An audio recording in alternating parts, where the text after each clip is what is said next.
So I want to welcome everybody to our clergy conversation, and we are very honored today to have someone who is doing extraordinary ministry.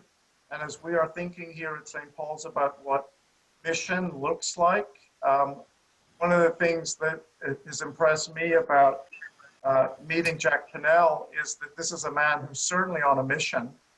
And I met Jack through Mark Sellers, who's also part of our Zoom call today. So thank you, Mark, for connecting Jack with St. Paul's.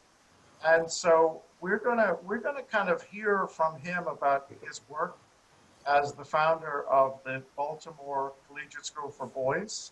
And I want to read the mission statement of the school. Baltimore Collegiate School for Boys provides the finest liberal arts education possible to Baltimore's next generation of young men, ensuring that they will become global citizens trained to learn, lead, and serve our community, our nation, and our world. That's an amazing mission statement. So Jack, welcome to you. And can you tell us a little bit about some of the influences in your life as you were growing up? I know that you and Mark are buddies from Amherst, but what were some of the influences that shaped your values and to do the kind of work that you're doing now? Oh, that's a great question. I don't get asked that question often. Thank you for letting me be here and talk to you what seems like a wonderful community of people. And I also want to acknowledge George McNeely, who also kind of put all this together and said, you should think about a partnership with St. Paul's. I grew up in Dayton, Ohio, to two wonderful parents. My father was very much a community organizer and leader in our community. He was chair of the branch of the NAACP, and my dad's just a charismatic, determined, and loving figure in the community that I grew up in, as was my mom, who was a very successful public servant who led a division of the U.S. Defense Department in the 1960s when women just didn't do things like that. So both my mother and father are, in my mind, pioneers in many ways. And both have passed away. But I think there are a couple fundamental themes that I saw growing up that mattered to me. I saw my father always said, son, never be afraid of anyone. They put their pants on just like you do. And my father was born in 1913 in Halifax County, Virginia, in the deep time of the Jim Crow South. And he is the smartest man I've ever met and will ever meet because of his just intense emotional intelligence and understanding of people and love of people. And I think that's critical in the work that I do today, is to love people, to see how love is an important value in our society. And I saw that. Our house was always full with people who were there for dinner or cocktails or a conversation after church on Sunday. Our house was always full, always. My mom was leader of several Black women civics group. If you've never heard of this organization called the National Council of Negro Women, I remember Dorothy Height coming to our home I was probably 7 or 8 years old for tea. I remember my dad going to the March on Washington because we made tuna fish sandwiches for him. So to take the bus trip. And I remember a busload of mostly men, I remember this, coming back. I was quite young, but I remember my mom waking me up and saying, we're going down to the church which was Tabernacle Baptist Church, the biggest Black church in Dayton, Ohio, and going down to the church to pick up Dad. I remember just a 2 a.m., 3 a.m. jubilee on the streets of men and women and their families, just joyous. I remember that so well. I don't know why I remember that. And then I remember as a kid going to hear Martin Luther King speak at Crosby Field in Cincinnati, Ohio. I remember that.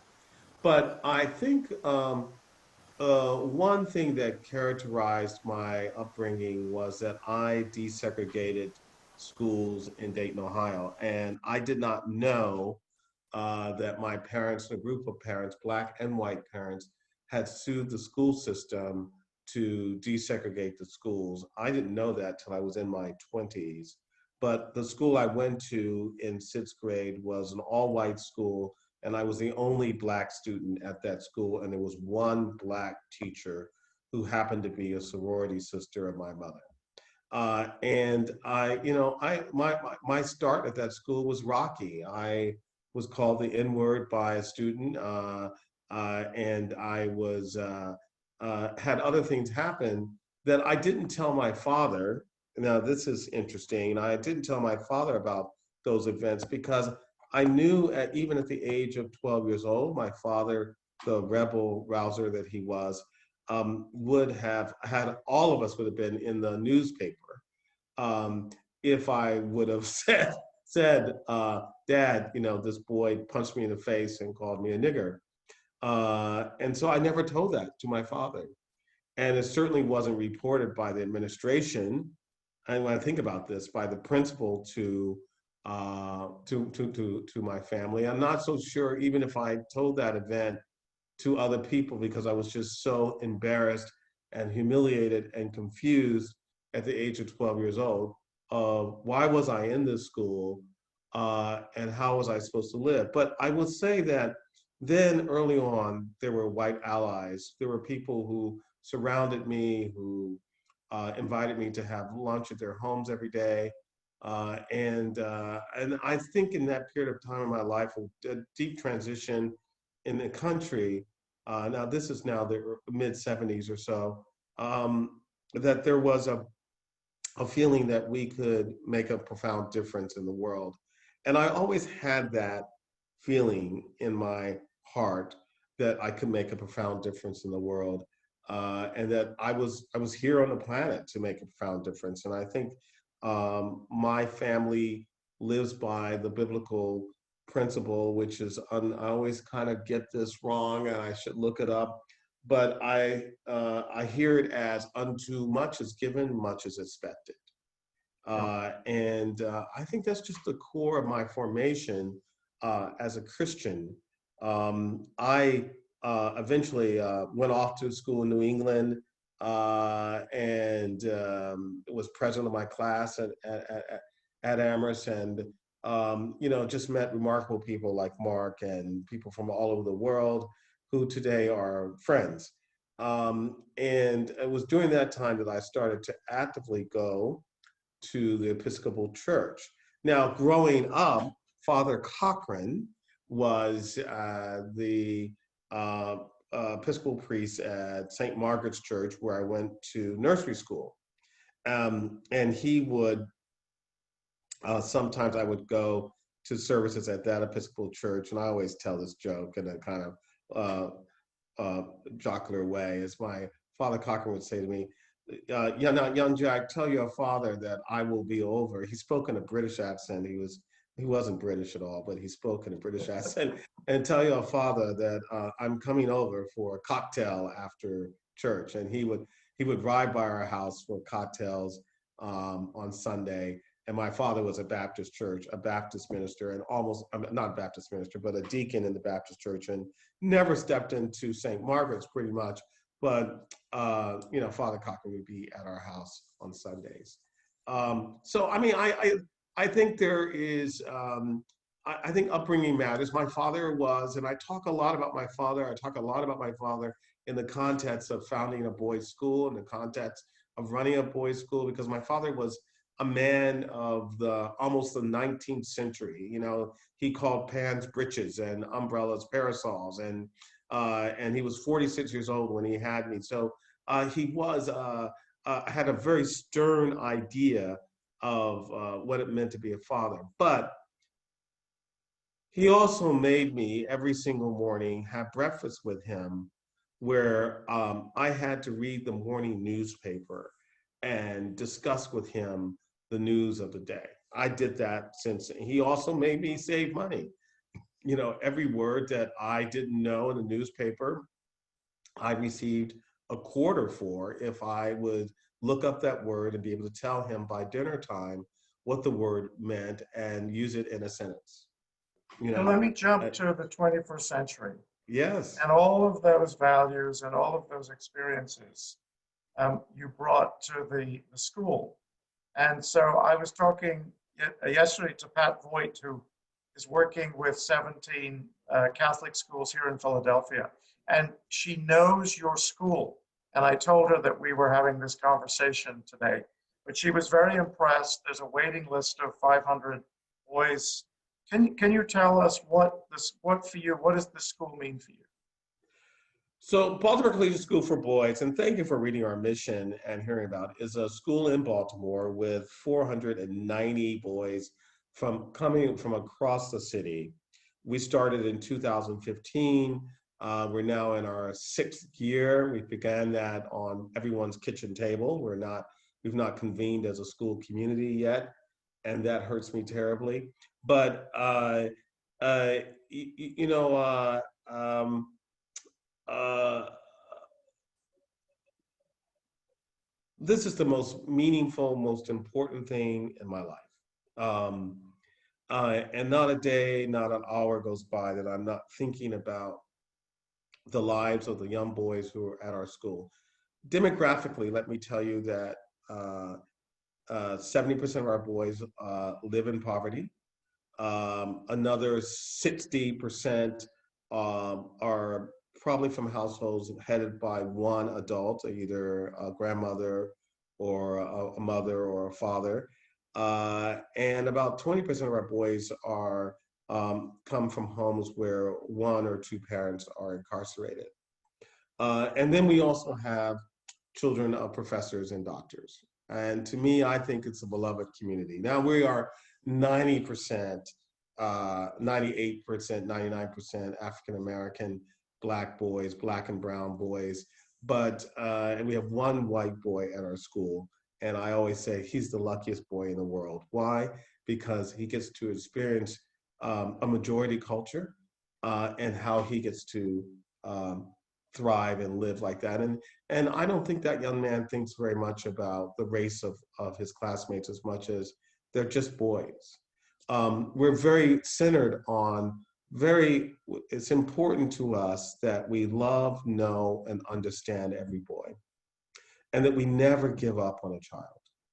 So can I ask you why only boys? And at an era of equality, Yes. what we say, why not boys and girls? So why boys? Well, it's equality. The flip side of equality is equity. And sometimes we confuse the definition of those words. In almost every single category, canon, Black boys are last. They're last in academics. They are last in terms of getting jobs, in terms of college admissions. In Baltimore, and I don't think Philadelphia is very much different, out of any cohort of Black boys graduating from high school, fewer than 7% of them, 7% will earn a 2 or 4 year degree. It's a little bit higher for Black girls, and Black girls tend to do substantially better academically than Black boys. And when we think about equity, we think about what will it take to close the gap. And there's an academic gap, there's an opportunity gap, there's a gap between the academic performance of Black children in general versus their white peers. There is an opportunity gap between, when I say opportunity, the access to quality education, the access to all of the things that go into education, art instruction, language instruction, all of those things are resources in schools that are deeply available in suburban and also private schools and elite public schools. But when we look at least in Baltimore, school after school after school is deeply segregated in deeply poor neighborhoods. So tell me about all the kind of energy that's going into anti-racism in the United States and around the world right now. What do you see are the positive and the challenges that you are facing and we are facing as a nation, and that the mission that you're on and that you're trying to create could move everything forward? Well, that's a great question. I think we are where we are in America because of the deep wound around slavery.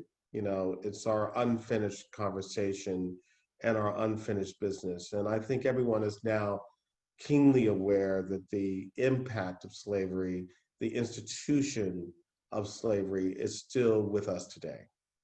Uh, and and I think talk about silver linings. I'm really grateful that we're having a long delayed conversation in many, many places. There's not a single institution, including our church, that hasn't been shaken to its core by three important things right now: the pandemic, politics, and the intense tension around politics, and also the racial injustice, the killing of George Floyd and Breonna Taylor. These are significant events. There's a part of me, I will be honest with you, that the awakening we felt that was underway 3 months ago, I wonder if that is waning in some way. And I mean, waning at a big level. But I think there are communities of people who are waking up and saying, what can and what should we do to change the way we relate to each other in this false construct of race? How do we share our wealth?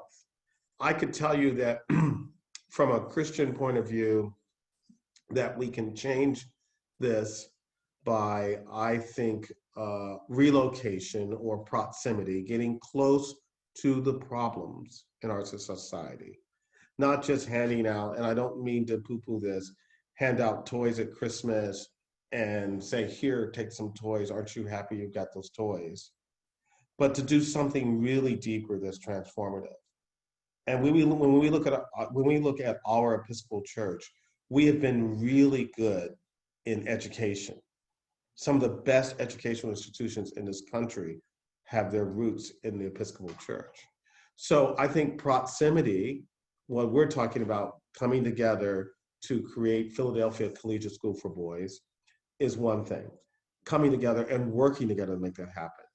I think reconciliation has to happen in the first, where we like talk honestly about what has happened in the past, who's sorry for what, talk about how we can provide capital to make things happen. And then the last piece of it is, I think there has to be a redistribution of wealth. Now that is a radical thought. I talked about three things.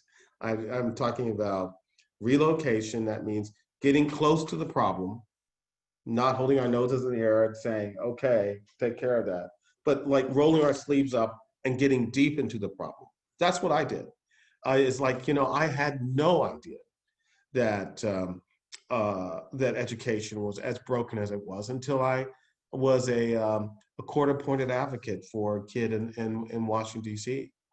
And I walked into his school one day.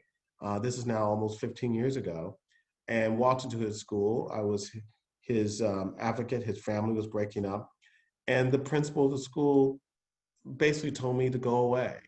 She basically said, you're asking too many questions, Mr. Pannell, and I want you to kind of leave because we're okay here at this school.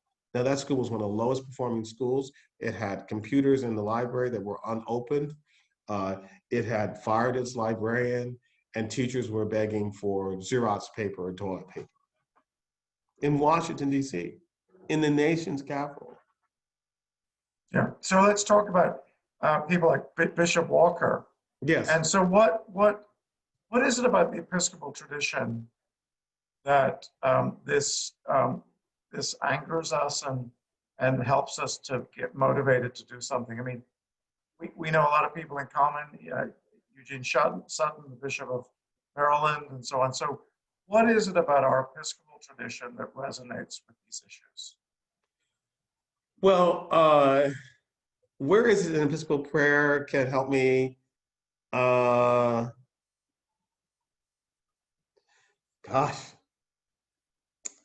a very old friend of mine, the Reverend William Barnwell, if you know William, he passed away with COVID. I do have to acknowledge him. William was a Southern boy. He died in his 80s, grew up in South Carolina, and had moved all over the country, and was a big advocate of race and reconciliation within our church. And so he asked me years ago, Jack, would you join me in organizing a discussion on race and reconciliation for members of the National Cathedral? And we had about 80 people who showed up every Tuesday or Wednesday night for 3 months to read literature and discuss how we live together. It was a very diverse group and a very important conversation that was convened there. And I think our church is good at convening conversations. I think it's good at praying for the right things. Bishop Curry is an amazing man. But I think that we are slow to imagine how we can do things differently. And I think that Bishop Walker and other people, someone sent me a letter recently that Bishop Walker wrote years ago, before he was even a bishop, urging the Diocese of Washington to care about poor, low-income Black people in Washington, D.C. And so I think that it's part of our, I would say, our baptismal covenant to care for the poor and the neglected. We pray, we say that we pray that every Sunday. But what does it really mean for us to care for the poor and the neglected? It's beyond a check. It's beyond, it's something now we're called to do something deeper. And I think that the Bishop Walker School, if you don't know it, in Washington, D.C., named after him, involved his wife in developing it. It's an all-boys school in Anacostia that was created, tuition-free school created for Black and brown boys in Anacostia, the poorest ward of Washington, D.C. And that's now a thriving institution. There are parishes in Washington, D.C. that almost tithe a part of their annual budget to the Bishop Walker School. So let me move into this imagination of creating an extension, a sister school here in Philadelphia. Tell us more about that. What is it you're looking for? I'm looking for partnership.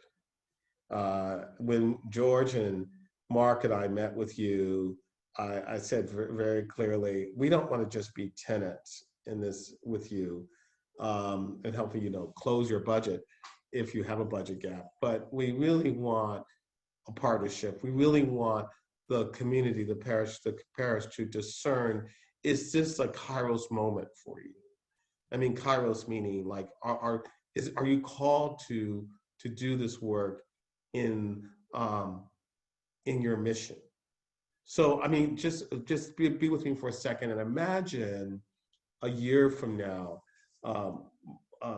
young boys from across the city, and we would focus on boys from Germantown, at least 20, 30% from Germantown, who would get off buses and be dropped off by their parents for kindergarten, first and second grade.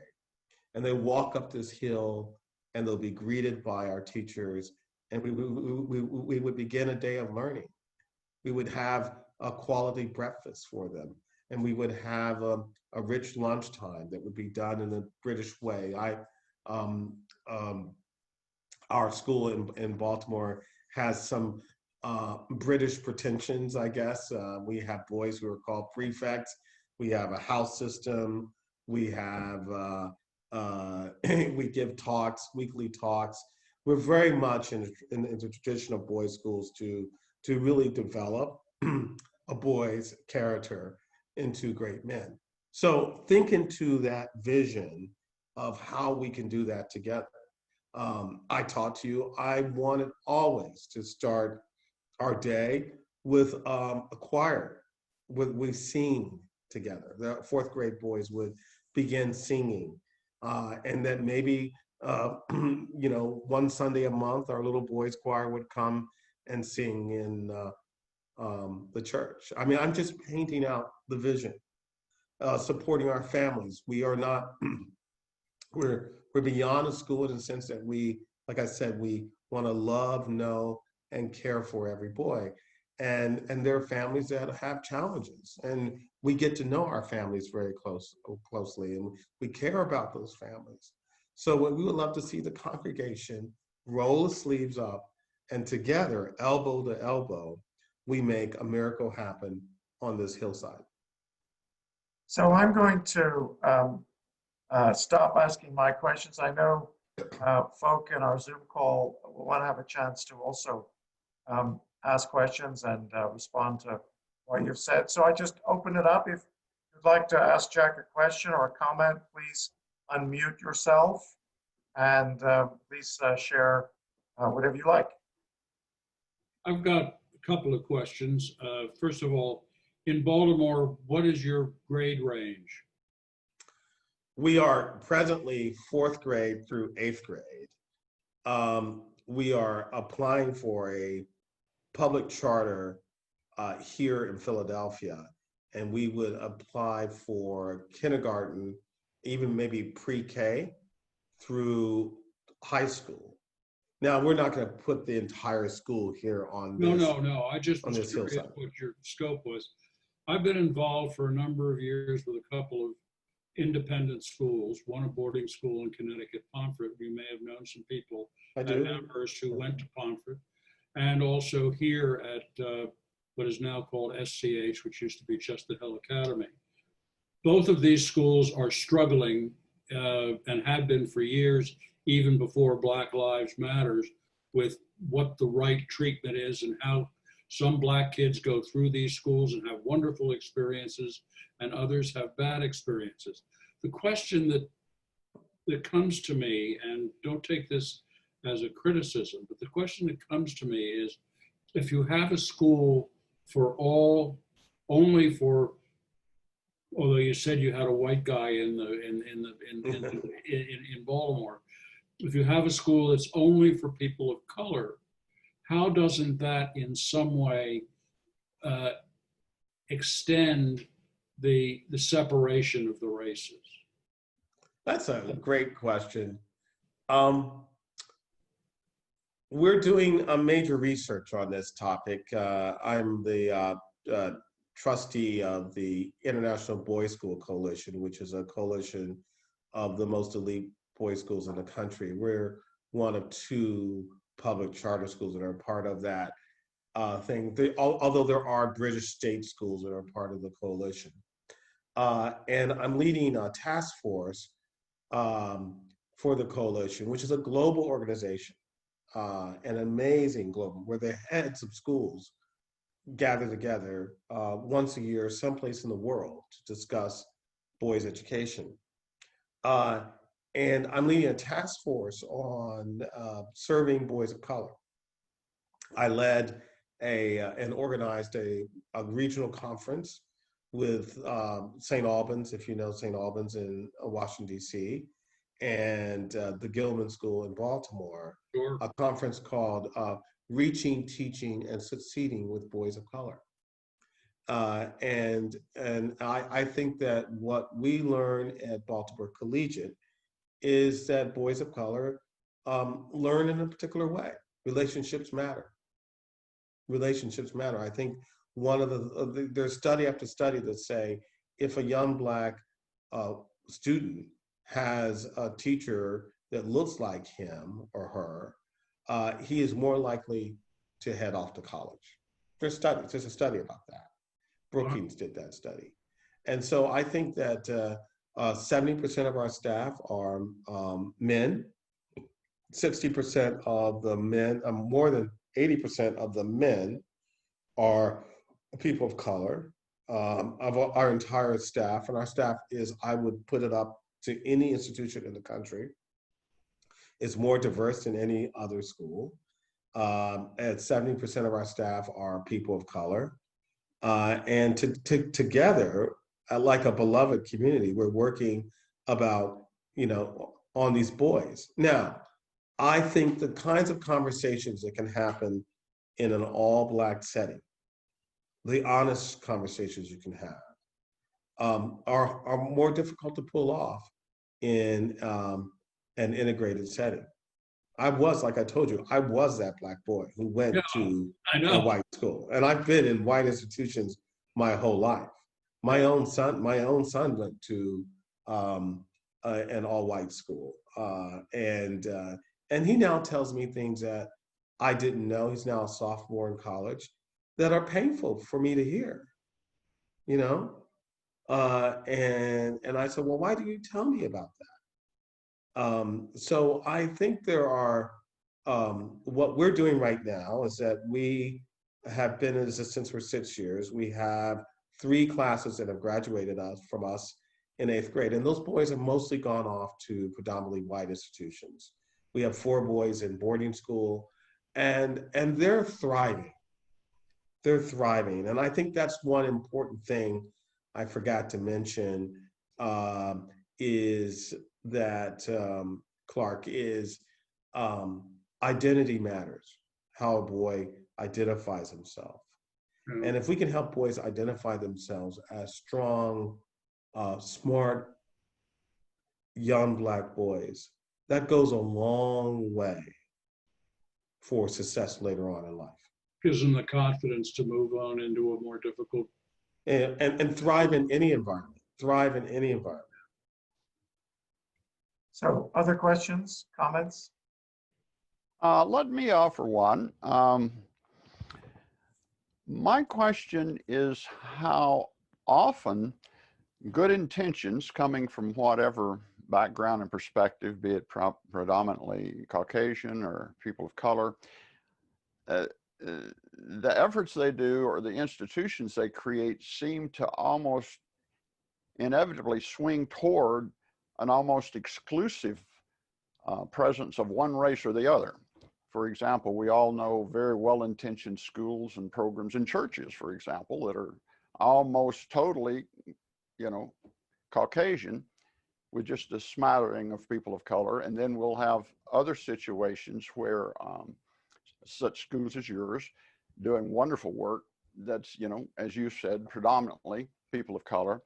And I'm just wondering if there's any benefit in some of the things we're doing to aiming at trying to intentionally create a balance. Now, I know that's difficult. Let me say, for example, I'm involved with our Center for Contemporary Mysticism, a contemplative center that grew out of St. Paul's and has most of our meetings there when we're able to meet there. And it's basically a fairly large organization, predominantly of white people. And we've gone to great lengths to try to increase the diversity, but just for whatever reason, is still, 90-95% Caucasian. But I'm wondering, with the dreams that you have about possibly doing something in Philadelphia, if it would be, number one, possible, and number two, desirable to try to intentionally create a school situation where we have a goal of having a balance somewhat, just for the benefit that would give the students. not to be just, one black person in an all white school or one white person in an all black school, but would it benefit them if we intentionally created a situation to where there was a balance there, and you got to experience being in the midst of that balance. So, I know that that's something we've struggled with, so I'd like to hear your perspective on it. Well, everyone on this call is over 40 years old. I think that we have become, just my opinion, a more segregated society than the one that I grew up in. And I think we have siloed ourselves off by wealth and class, and when you do that, obviously, you're going to have racial segregation. And there are people who don't feel comfortable. There are African-American families who don't necessarily feel comfortable in all white settings. They, again and again and again, when my son was at a private school in Baltimore, he gave tours to lots of families, and the black families all would pull him aside and say, "So what's it really like?" They would whisper, "What's it really like for a black child here?" Whisper. Why would you whisper that?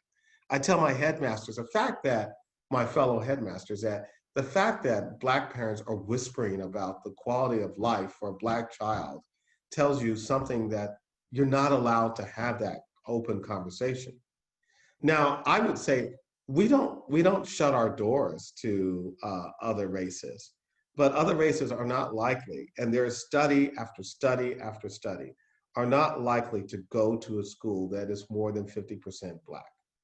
Well-intentioned, progressive-minded white parents will hesitate to do that. It's a perception of risk. I don't know what that risk is about, but that's part of our national conversation that we need to have. I will tell you one other thing, and it's an important feature of our school. We really very much want our boys to become global citizens. And so through my work with the International Boys School Coalition, we have 6 global partners.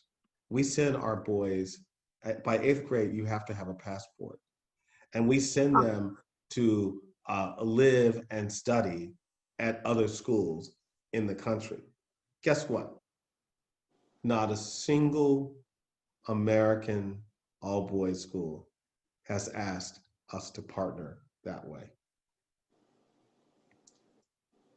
So I want to shift the conversation to how this, what's our process here at St. Paul's? Because we do have a Buildings and Grounds Committee, and at our meeting on Monday night, Pam Brady and George talked about this project, because you are very serious in trying to enter into a conversation with St. Paul's right now. So I want to give George and Pam an opportunity to kind of talk about what the response was at that meeting on Monday, and what do you see as the kind of pluses and the challenges with going forward with this request. George, you put on the spot there. Unfortunately, I couldn't make the meeting earlier this week, but I did speak with Pam and with Mike Latini about it before. And so Pam, can you hear us? Oh, she may have gone to get a cup of tea. Well, then I'll jump in and say that, is that you, Pam? Muted. Yeah, sorry, I was muted. Don't worry. I know the technology is confusing. So would you like to say a few words about how the discussion went and what you felt was to communicate at the meeting earlier?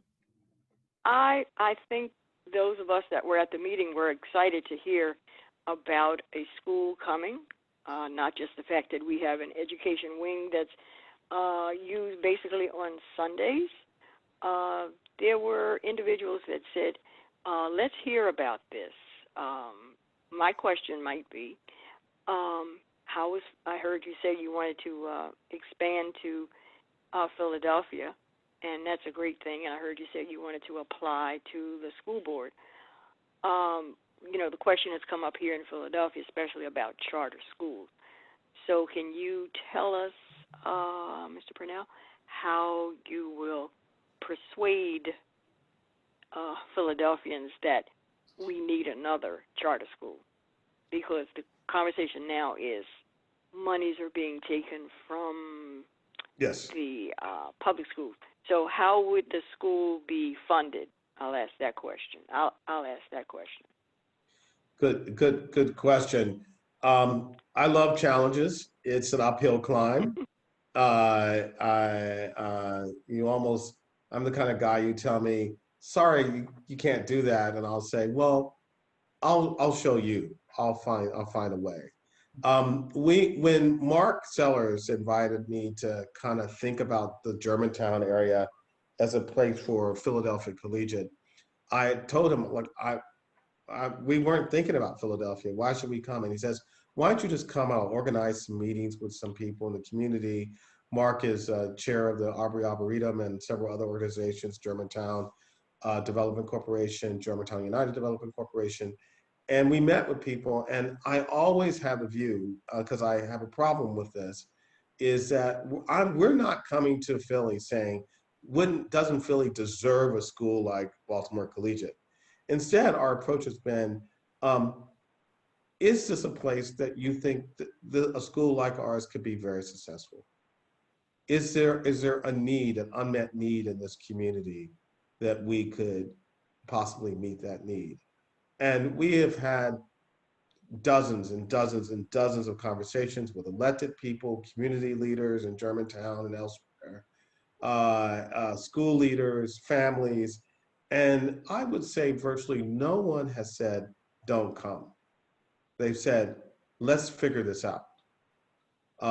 And so I think being a charter school, I think we should use public dollars, but we should also use private philanthropy.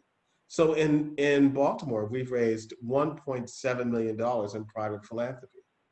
I won't get into the conversation now.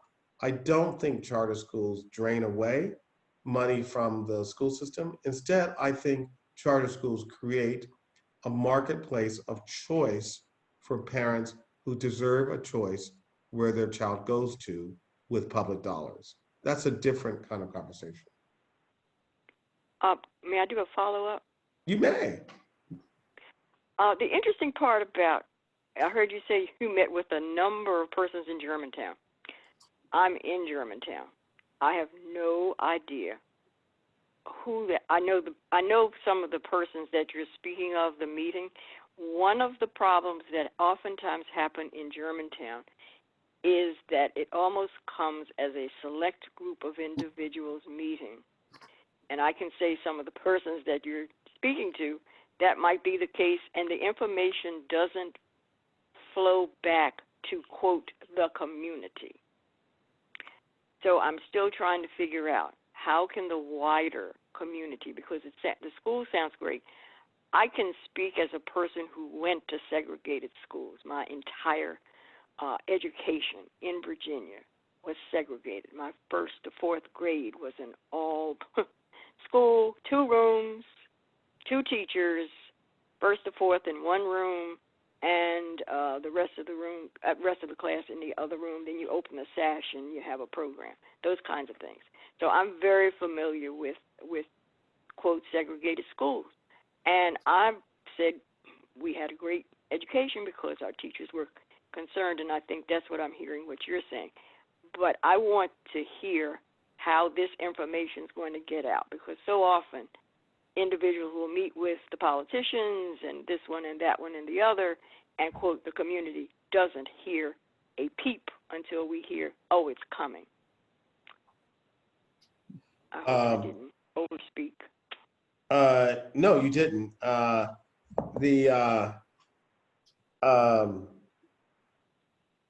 We are talking to a diverse group of people. Last week, we distributed food with a group called Men Who Care. that does a lot of work at Roosevelt and the other school I can't think of its name. We are at, you have to know about me. I can talk all day long to elite people about stuff, but I really care about on the ground people. I care most importantly about that child who is languishing in his home without a computer and is not learning and has no vision for himself. That is my number one target.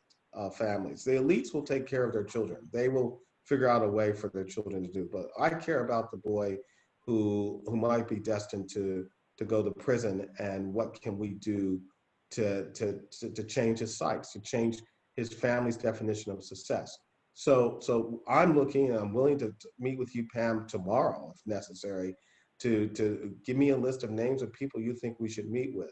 We will advertise and recruit families on every medium possible: Facebook, Twitter, TikTok, if the president allows. I'm sorry, political statement. Whatever it takes to reach people. Radio. We've been very successful in Baltimore in advertising on Black radio, quite frankly, gospel radio, and those grandmas pull in. Those grandmas call me up and say, I want to know, does my child get to wear a shirt and tie at your school? I said, yes. She says, thank you, Jesus. That feels like something very special. So, I mean, I'm not making fun of that. I'm just saying is that I want to give an elite education to people who would never have access to that. And I can just tell you, visibly putting the first years of the school here at St. Paul's will send a message to people. The doors are open. Come into Chestnut Hill and gain an education. I mean, I can't. That speaks volumes. I don't know that much about Philadelphia. Mark, how often have I been here? Every weekend for the past 5-6 months. Every Thursday and Friday. I'm getting to know Phil. I can drive by myself without a GPS, but we're gonna reach to every quarter of this community, from the tops to people who are homeless, to find families who are homeless, because there are homeless families here, and they deserve access to a quality education. One of the other questions that comes up, and this is a logistics, is that St. Paul's and Chestnut Hill is about on the furthest side of the furthest area in the city, and a lot of the people that you would be, I would assume, trying to attract to it may be living in South Philadelphia, South Germantown, West Philadelphia. How do you deal with the logistics of a situation like that? I am surprised in a city like Baltimore, which is public school children are very reliant on public transportation. We have kids from every single zip code in Baltimore. And I think the fundamental reason why is that single gender education is something that parents seek out, and some families can't afford it.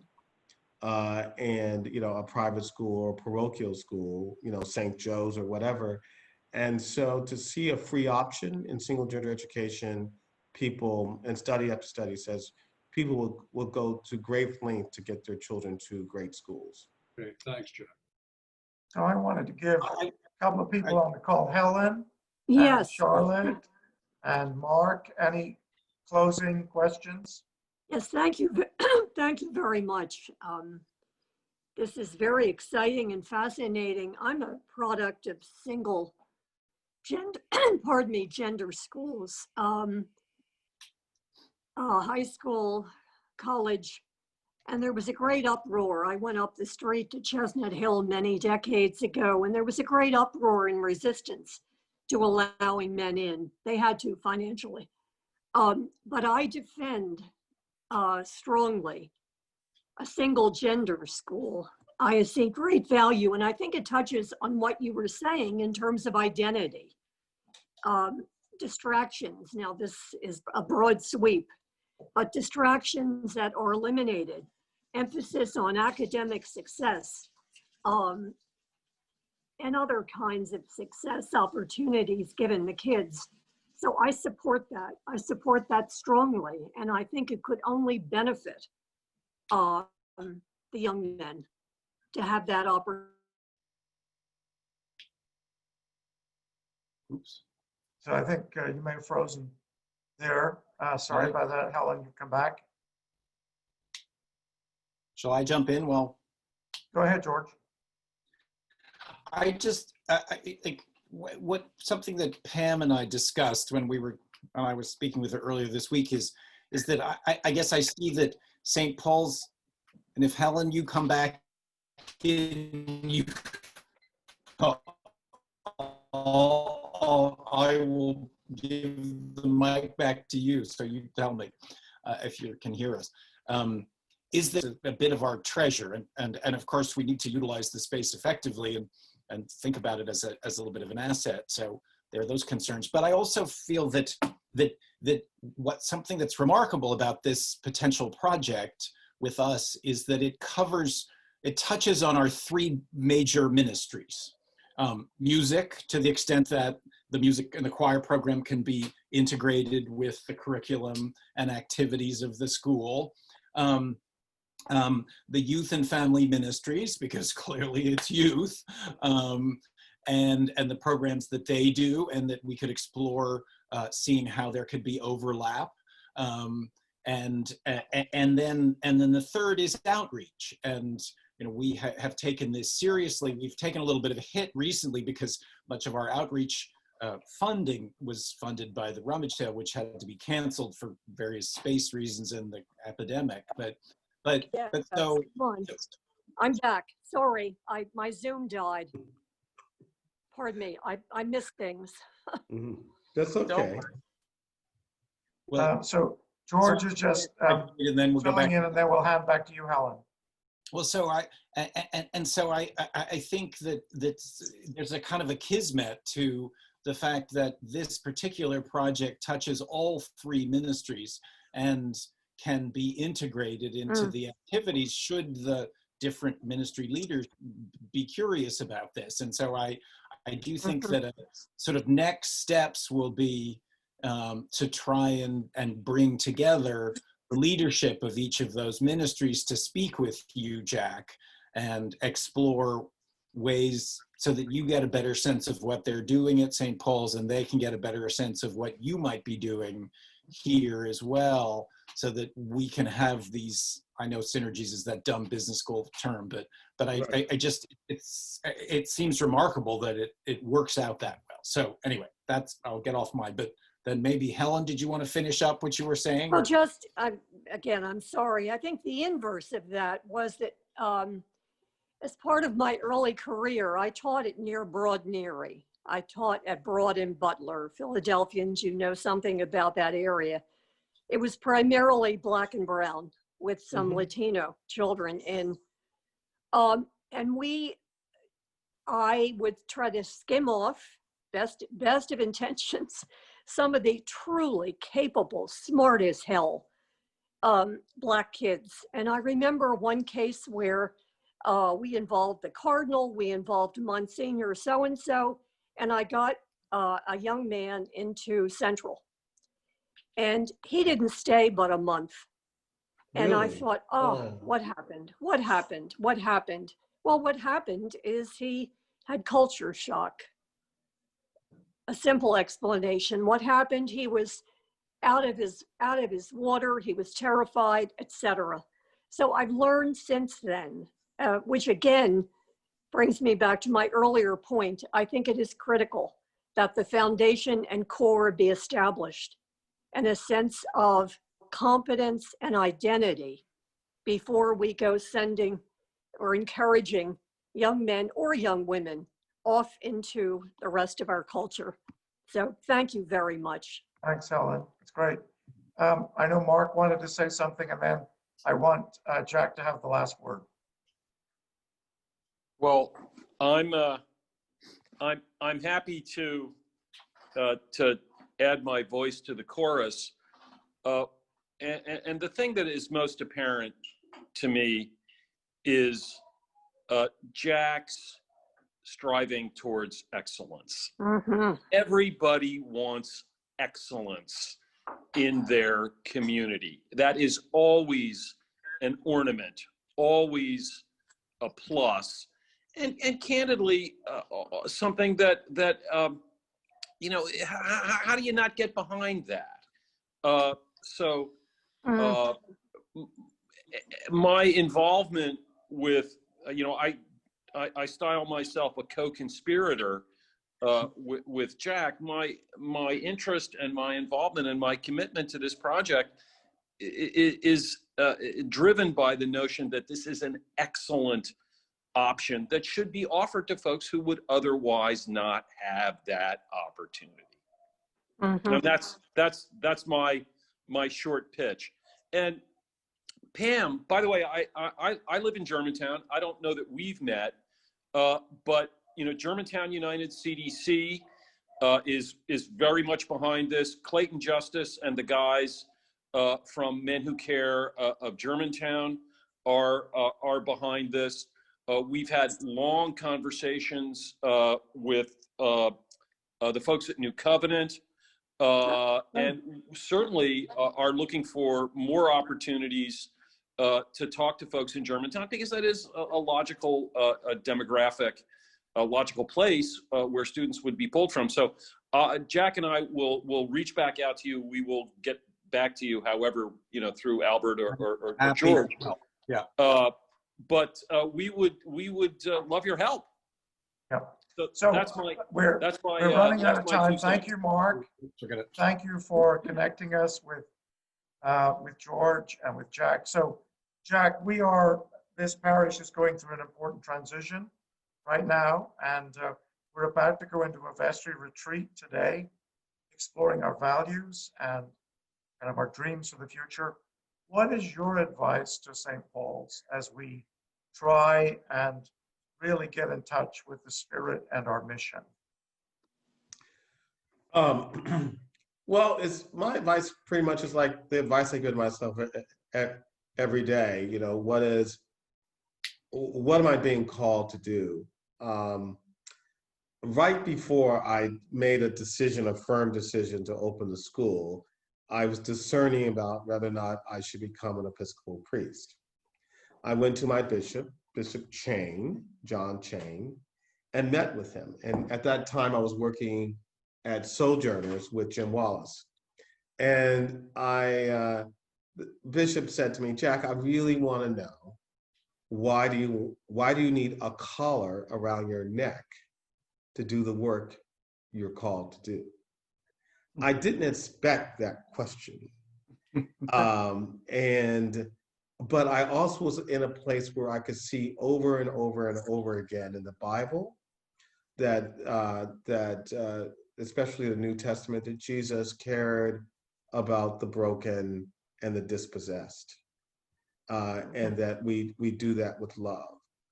And so we're now in a broken world, deeply divided along every single possible line you can think of.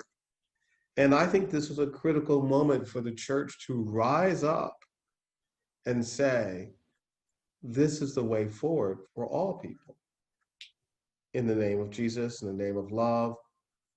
And I just want, when you come to that, you know, I see my work as an act of love every single day.